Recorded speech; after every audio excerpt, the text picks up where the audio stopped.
네, 하나님 말씀은 창세기 15장 1절에서 7절에 있는 말씀입니다.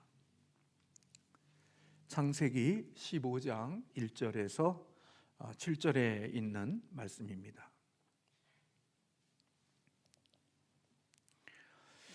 이후에 여호와의 말씀이 환상 중에 아브라함에게 임하여 이르시되, 아브라함아, 두려워하지 말라.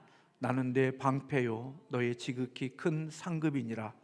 아브라함이 이르되, 주 여호와여, 무엇을 내게 주시려 하나이까? 나는 자식이 없사오니 나의 상속자는 이 다메섹 사람 엘리에셀이니이다. 아브라함이 또 이르되, 주께서 내게 씨를 주지 아니하셨으니 내 집에서 길린 자가 내 상속자가 될 것입니다. 여호와의 말씀이 그에게 임하여 이르시되, 그 사람이 내 상속자가 아니라 내 몸에서 날 자가 내 상속자가 되리라 하시고, 그를 이끌고 밖으로 나가 이르시되, 하늘을 우러러 무뼈를 셀 수 있나 보라. 또 그에게 이르시되, 내 자손이 이와 같으리라. 아브라함이 여호와를 믿으니 여호와께서 이를 그의 의로 여기시고, 또 그에게 이르시되, 나는 이 땅을 내게 주어 소유를 삼게 하려고 너를 갈대아인의 우르에서 이끌어낸 여호와니라. 아멘. 오늘은 하나님이 기뻐하시는 믿음이라는 제목으로 같이 함께 말씀을 나누겠습니다. 철학사는 이 세대를 크게 세 시대로 구분을 합니다.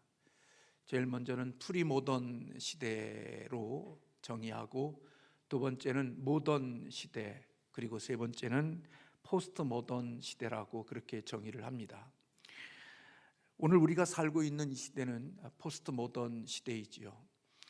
절대적인 진리를 인정하지 않고, 그리고 상대주의가 또 모든 사람들에게 통용되어지는, 그래서 절대적인 진리는 없고 너도 옳고 나도 옳고 우리 모두가 옳다고 하는 그러한 생각과 사상을 가지고 살아가는 시대가 오늘 우리가 살고 있는 시대입니다. 프리모던 시대는 인류가 시작되어진 때부터 17세기 중반까지를 프리모던 시대라고 이야기를 하는데, 이 시대는 계시는 하나님이나 신들에게서 온 것이라고 여겼고, 그리고 이 권위를, 하나님의 권위를 절대적으로 많이 인정했던 시대입니다. 그러나 우리가 살고 있는 이 포스트 모던 시대는 하나님의 권위나 하나님의 어떤 그런 것보다는 과학이 하나님을 대신한, 다시 말하면 하나님의 자리에 과학이 앉아있는 그러한 시대가 오늘 우리가 살고 있는 포스트 모던 시대입니다.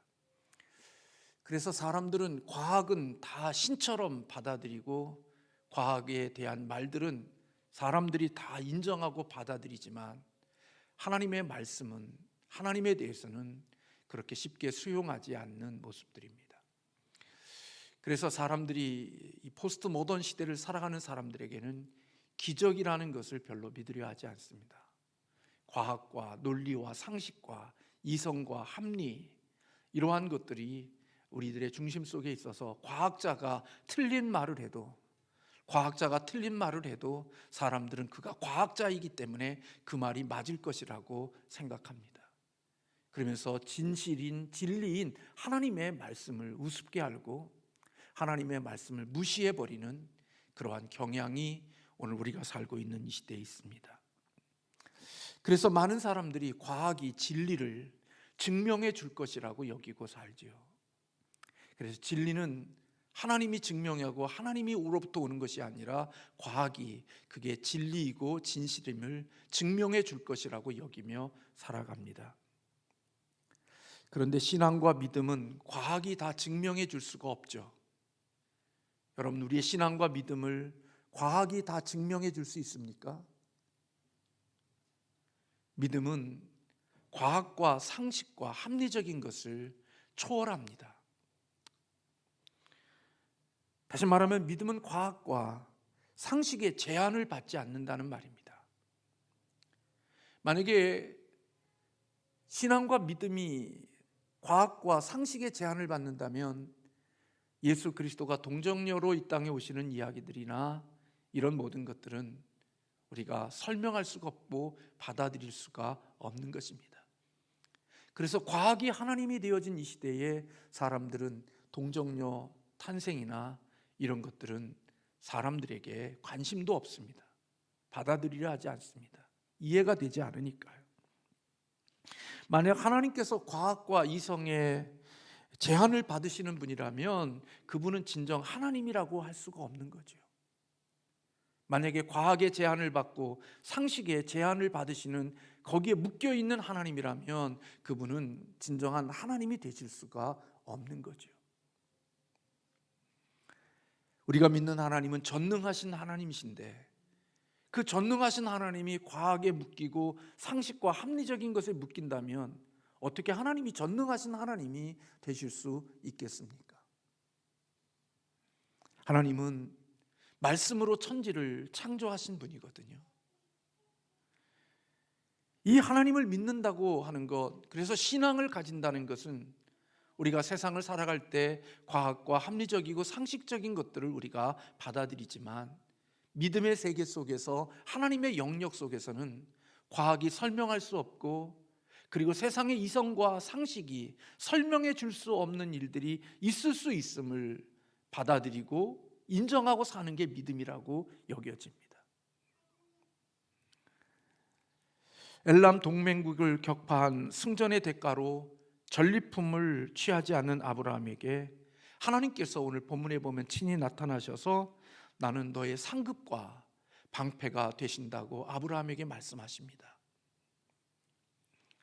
1절에 보면 이후에 여호와의 말씀이 환상 중에 아브라함에게 임하여 이르시되 아브라함아 두려워하지 말라 나는 내 방패요 너의 지극히 큰 상급이니라. 하나님이 아브라함이 두려워하지 않는데 갑자기 나타나셔서 아브라함아 너 두려워하지 마라, 떨지 않는데 너 떨지 마라 그렇게 이야기하시는 분이 아니잖아요. 우리 하나님이 그렇게 생뚱맞으신 분이 아니잖아요. 아브라함이 지금 뭔가 두려워하고 있기 때문에 하나님은 아브라함을 찾아오셔서 아브라함에게 너 두려워하지 마라 하나님이 아브라함에게 말씀하시는 거예요. 내가 너의 방패가 될 것이고 내가 너의 지극히 큰 상급이 될 거야. 하나님이 두려움 속에 있는 아브라함에게 이 말씀을 하고 계시는 거예요. 여러분, 아브라함은 무엇 때문에 두려웠을까요? 아브라함이 두려워하는 것은 뭘 먹고 뭘 마시고 어디서 어떻게 살까 하는 거에 대한 두려움은 아니었을 거예요. 내가 뭘 먹지? 내가 뭘 마시지? 내가 어떻게 살지? 이런 것에 대한 두려움이라기보다는 이 아브라함에게 있는 이 두려움은 사실은 자신의 대를 이을, 자신의 대를 이어갈 수 있는 후손에 대한 두려움이 오늘 이 아브라함에게 있었을 거예요. 하나님께서 갈대아 우르에서 부르셨고 그리고 너로 하여금 큰 민족을 이루시겠다는 하나님의 약속이 있었는데 그 약속의 시간이 점점 지나가고 있는데도 불구하고 하나님의 약속은 자기 안에서 이루어지고 있는 것처럼 보이지 않는 거예요. 하나님이 그에게 약속하실 때보다도 지금은 더욱더 하나님의 약속이 성취되어지고 이루어질 수 있는 가능성이 점점 줄어들고 희박해져 가고 있는데 자기의 삶 속에 후손으로 약속하신 그 후손이 지금 나타나고 있지 않는 거죠. 그래서 그의 걱정은 자신의 대를 이을 자식이 생기지 않는 데서 오는 두려움이 이 아브라함이 가지고 있는 두려움이었어요. 그러니까 이런 흔들림 가운데 있고 이 두려움 가운데 있는 아브라함을 하나님이 찾아오셔서 아브라함아 너 두려워하지 마라. 내가 너의 방패가 될 것이고 내가 너의 지극히 큰 상급이 될 거야. 아브라함을 찾아오셔서 두려워하고 있는 그에게 안심을 시키고 있는 거예요. 그래서 아브라함이 하나님이 내가 너의 큰 상급이고 내가 너를 방패가 되고 너의 지극히 큰 상급이 될 거야 라는 이 하나님의 말씀을 듣자마자 아브라함이 2절에서 3절에서 그렇게 말해요. 아브라함이 이르되 주 여호와여 무엇을 내게 주시려 하십니까? 나는 자식이 없사오니 나의 상속자는 이 다메섹 사람 엘리에셀이니이다. 아브라함이 또 이르되 주께서 내게 씨를 주지 아니하셨으니 내 집에서 길린 자가 내 상속자가 될 것이니이다. 하나님은 나에게 씨앗을 약속하고 상속을 이야기하셨는데, 지금 시간이, 약속하신 시간 속에서 참 많은 시간이 지났는데도 불구하고 하나님의 약속이 이루어지지 않고 있는 이런 현실 속에서 두려워하고 있는 아브라함.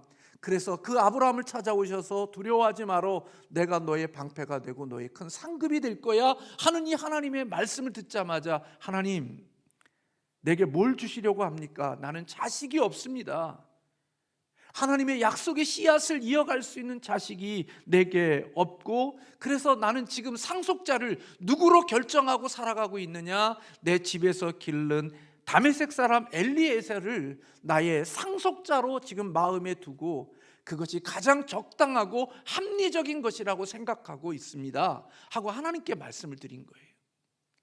이제는 인간의 어떠한 상식과 합리적으로는 불가능하고, 나로 인하여 하나님의 약속이 이루어지는 것은 이제는 시간이 많이 지나서 이제는 불가능한 일이 되어졌으니까, 이제는 내 집에서 기르는, 내 집에서 일렀던 이 사람 다메섹 사람 종 엘리에셀이 나의 상속자로 내가 여기고 이것을 위해서 준비하고 있습니다 하고 지금 하나님께 말씀을 드리고 있는 거예요.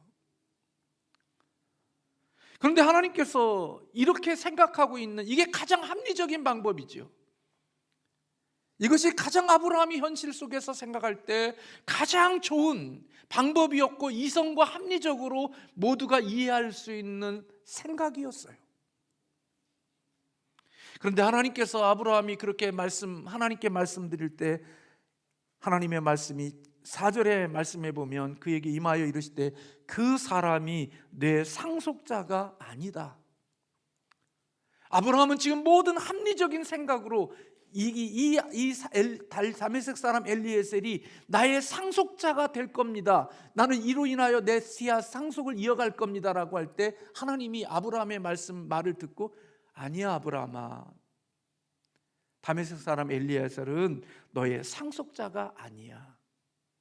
이 말은 합리적이고 이성적이고 가장 논리적인 아브라함의 주장에 대하여 하나님이 그것을 거절하시는 거예요.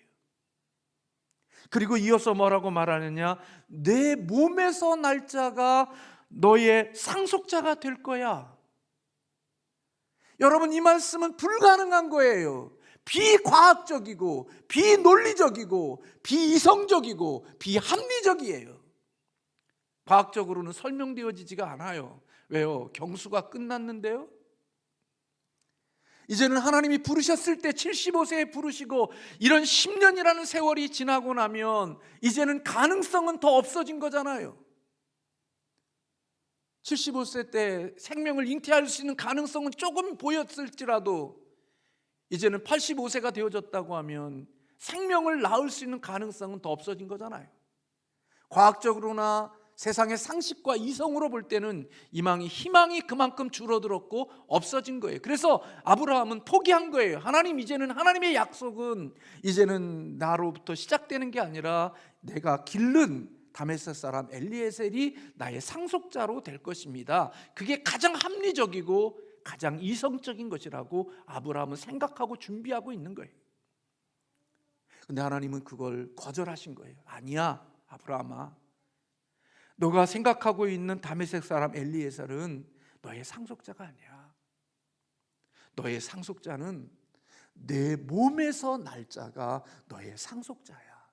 근데 하나님이 말씀하시는 내 몸에서 난다는 그 생명이 아브라함이나 그의 아내 사라나 불가능해요. 이미 폐경이 되어졌고 자녀를 생산할 수 있는 가능성이 없는 상태인 거예요. 근데 하나님이 그렇게 내 몸에서 날 자가 상속자야. 잉태의 징조가 보이지 않고 희망이 다 사라진 그때 하나님은 너에게서 생명이 있을 거야, 그 말씀을 하고 계시는 거예요. 그리고 하나님께서 아브라함을 이끌고 밖으로 나가서 오늘 본문 5절에 보면 하늘을 우러러 무뼈를 셀 수 있나 보라, 또 그에게 이르시되 내 자손이 이와 같으리라 하니, 생명 하나도 없는데 자녀 한 명도 못 낳고 있는데 하나님이 생명 하나도 못 낳는 이 아브라함을 데리고 밖으로 가셔서 하늘의 무뼈를 셀 수 있나 보라고 말씀하시면서 내 자손이 이와 같이 수많은 별들처럼 될 거야, 하나님이 말씀하신 거예요. 불가능한 거예요. 가능성이 과학으로나 이 모든 것들로 설명되지 않아요. 그런데 생물학적으로는 불가능한 이 하나님의 말씀, 생산 능력이 끝나버린 상태에 있는 이 아브라함에게 이 말씀을 하고 계시는 거예요. 근데 오늘 이 불가능해 보이고 생물학적으로 가능성이 없는 이 하나님의 말씀을 오늘 성경 6절에 보니까 아브라함이 여호와를 믿었다 그랬습니다. 아브라함이 여호와를 믿었다. 그리고 하나님은 이를 그의 의로 여기셨다고 말씀하고 있는 겁니다. 그는 자기의 상식에서 계획된 상속자 엘리에셀, 가장 합리적이고 과학적이고 이성적이고 논리적인 자기 준비되어진 상속자 엘리에셀을 포기한 거예요. 그리고 누구의 말을 받아들이는 거냐? 비과학적이고 비생물학적이고 비논리적이고 비합리적인 하나님의 말씀을 받아들인 거예요. 성경은 그것을 믿음이라고 말하는 거예요.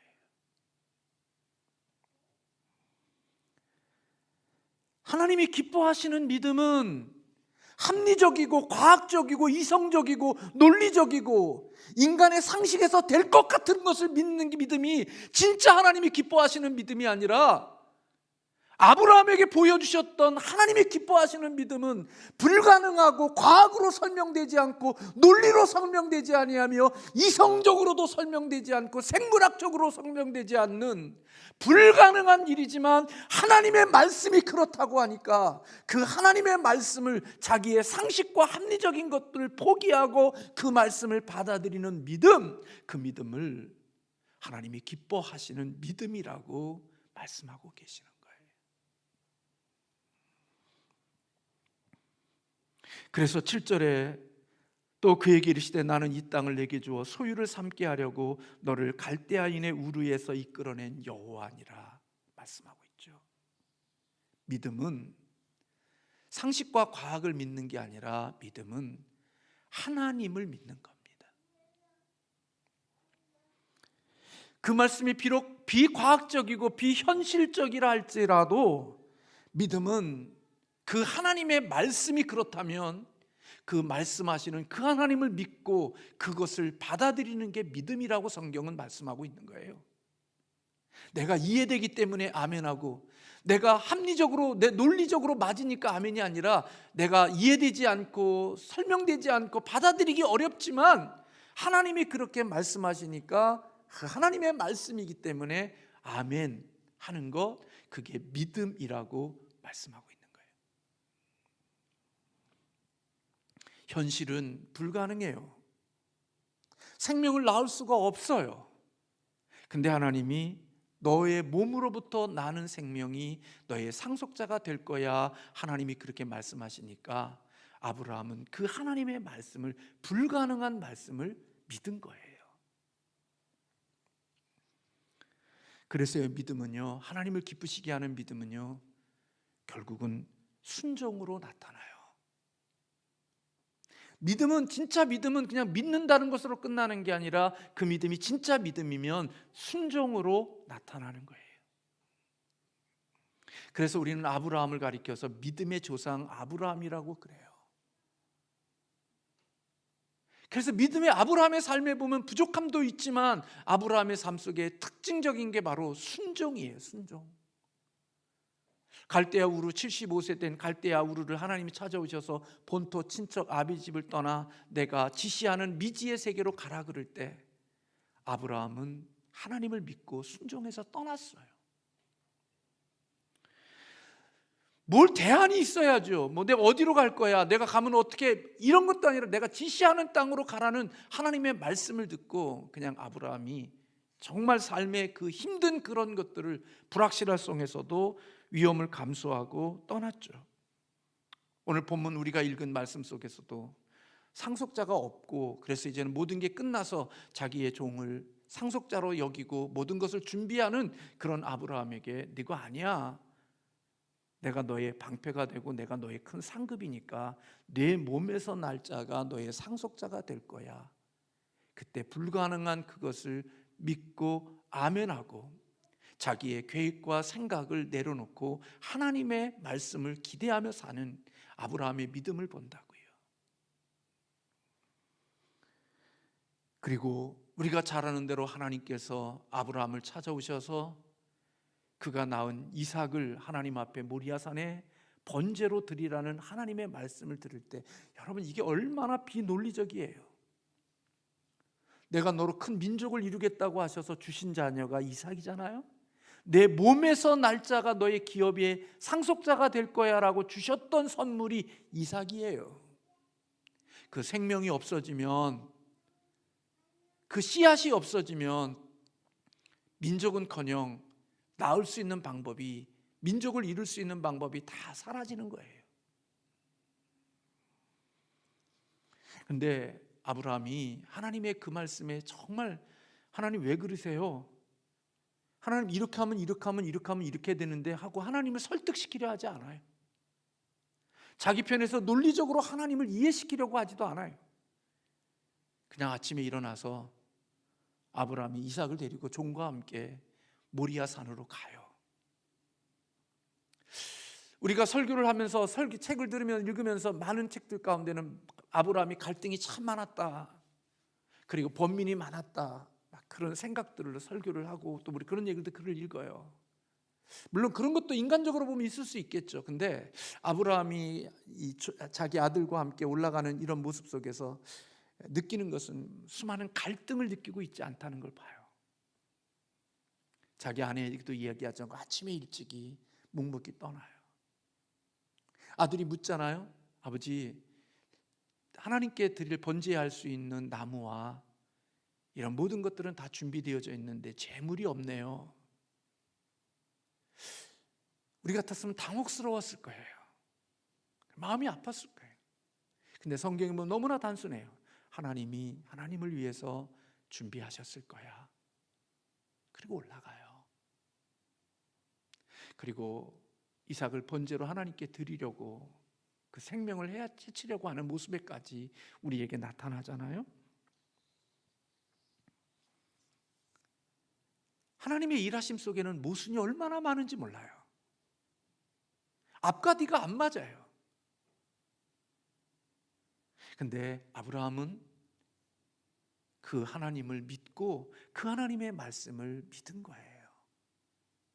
받아들였고 순종한 거예요. 아브라함이 어떻게 그럴 수 있었을까? 성경에서 답을 찾으면 아브라함은 하나님의 선하심을 믿고 살아간 것 같아요. 하나님은 언제나 선하죠. 하나님은 언제나 창조주시고 우리에게 선하신 분이야. 그분의 말씀은 우리에게 언제나 선이 돼. 히브리서에 있는 말씀을 통해서 깨닫는 것은 아브라함은 하나님이 이삭을 죽은 자 가운데 티끌 가운데 속에 다시 살려줄 거라는 믿음이, 부활의 믿음이 아브라함에 있었다고 히브리서 기자는 이야기하고 있어요.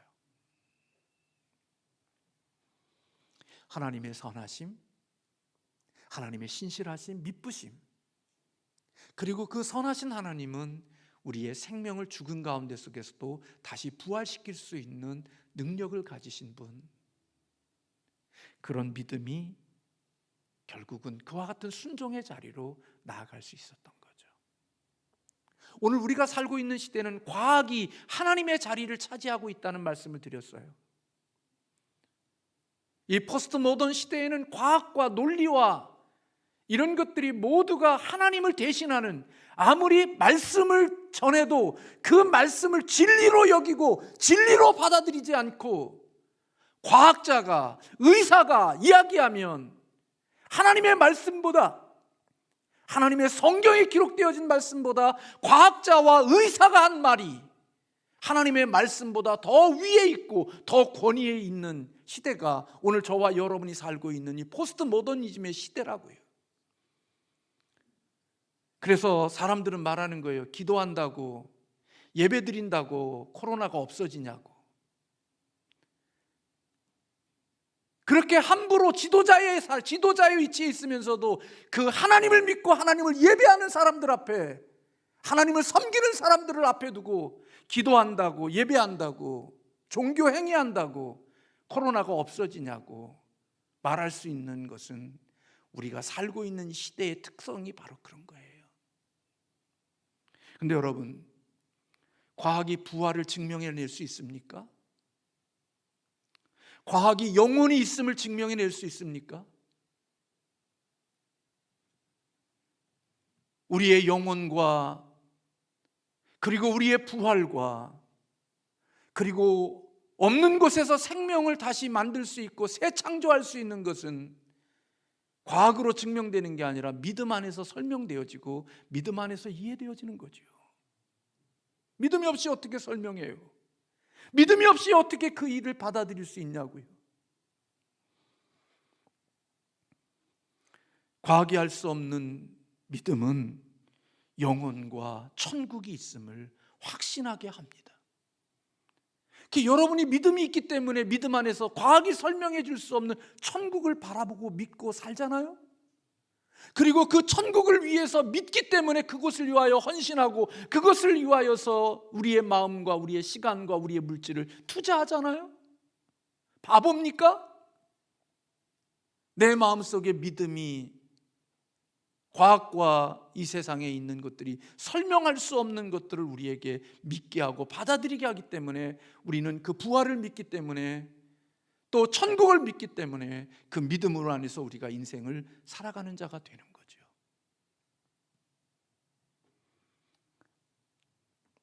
왕이 만든 신상 앞에서 절하지 않았던 사드락과 메삭과 아벳느고, 평상시보다 7배나 더 뜨겁게 만들었습니다. 그래서 다니엘의 세 친구를 풀무불에 던져 넣으려고 갔던 사람들이, 다니엘 친구들을 붙들었던 사람들이 그 열에 죽었습니다. 그 열에, 그 던지기 위하여 근접했다가 그 열에 그들이 생명을 잃었습니다. 그런데 그 뜨거운 7배나 되는 그 뜨거운 불에 던져진 사드락과 메삭과 아벳느고, 성경은 뭐라고 기록합니까? 성경을 믿지 않는다면 이것도 믿을 수가 없는데 성경을 믿는 사람이라면 이 말씀을 아멘해야 됩니다. 성경은 머리털도 그을리지 않았다고 말합니다. 겉옷빛도 변하지 않았고 불탄 냄새도 없었다고 기록하고 있습니다. 어떻게 설명합니까? 그 뜨거운 근처의 열로도 생명을 잃어버릴 수 있는 그 뜨거운 풀무불 속에 던져졌는데 머리털 하나 상하지 않고 겉옷도 하나 상하지 않고 탄 냄새도 나지 않는 이것을 뭘로 설명하겠습니까? 에이, 신화지, 만들어낸 이야기지, 그냥 꾸며낸 이야기지. 만약에 그렇다면 성경은 꾸며낸 이야기들로 가득 채워져 있는 겁니다. 창세기 1장 1절부터 세상은 꾸며진 이야기로, 그리고 요한계시록 마지막까지 그것은 다 그냥 사람들이 꾸며진 이야기로 끝날 수밖에 없는 겁니다. 근데 이것을 다 이해하고 받아들일 수 있고 우리의 삶이 될 수 있는 것은 믿음은 이 모든 것을 설명해낼 수 있다는 겁니다. 과학이 하나님 자리를 대신한 포스트 모던 시대, 예수 믿는 우리도 하나님보다, 진리보다 과학이 진리를 증명해내야 된다고 믿고 살아가며, 과학이 증명해내지 못하는 진리는 진리로 여기지 않는 우리의 모습들, 우리의 마음들이 있을런지 모르겠습니다. 그러나 여러분, 예수 믿는 그리스도인들은 과학도, 심리학도, 인문학도, 상담학도 다 하나님 앞에 무릎을 꿇어야 되는 것입니다. 그래야 진짜 하나님을 믿는 믿음 안에서 하나님의 능력을 경험할 수 있는 것입니다. 만약에 심리학의 과학이 상담하기 하나님보다 더 높은 곳에 있다면 진정한 회복과 치유와 그를 살리는 방법은 없습니다. 사람을 살릴 수 있는 것은 하나님만이 하실 수 있습니다. 그래서 겸손한 학자들, 겸손한 진짜 자기를 아는 사람들은 상담학을 공부하면 공부할수록, 과학을 공부하면 공부할수록 누구 앞에 더 철저하게 무릎을 꿇게 되느냐? 하나님 앞에 무릎을 꿇게 되는 겁니다. 그러나 교만한 사람들은 하나님 없이 자기들이 그것보다 하나님보다 더 높은 곳에 자신이 진리라고 하지만 그건 언젠가 하나님 앞에서 설명되어지지 않죠. 부활을 어떻게 과학이 설명하고 의학이 설명해내겠습니까? 우리 그리스도인은 믿음의 사람들인 것입니다. 하나님이 우리의 방패가 되고 하나님이 우리의 큰 상급이 되시는 사실을 믿기에 세상의 방식으로는 설명되지 않아도 하나님을 믿기에 설명되지 않는 그 일들이 다시 일어나는 일들을 믿고 살아가는 겁니다. 의사들이 당신은 3개월밖에 살지 못해 그렇게 의학적으로 진단을 했어도 하나님이 은혜를 주시면 3년도 살 수 있는 거고, 모든 게 끝났어 그래도 세상의 방식으로는 끝났다고 해도 하나님은 다시 새롭게 시작할 수 있는 능력이 하나님께 있는 겁니다. 그래서 우리는 과학자가 아니고 심리학자가 아니고 그런 지식과 그런 것들을 우리는 받지만 최종적인 진리는 하나님이 최종적인 진리임을 믿고 하나님이 오케이 하면 예스가 되고 하나님이 노하면 노가 될 수 있다는 사실을 믿고 내가 세상이 설명되지 않아도 하나님이 그렇게 하신다면 하나님 맞습니다. 네, 상속자가 여기지만 하나님이 아니라면 불가능한 것을 상속자로 만드신다고 하면 나 그거 믿고 가겠습니다. 그게 아브라함이 가졌던 하나님을 기쁘시게 했던 믿음인 것입니다. 포스트 모더니즘 시대에 하나님을 대신하는 것들이 참 많이 이 땅에 하나님 자리를 차지하고 있는 이 시대 속에서도 하나님이 하나님 되심을 믿고 참으로 믿음을 가지고 살아가는 우리 모두가 되기를 주님의 이름으로 소원합니다. 기도하겠습니다.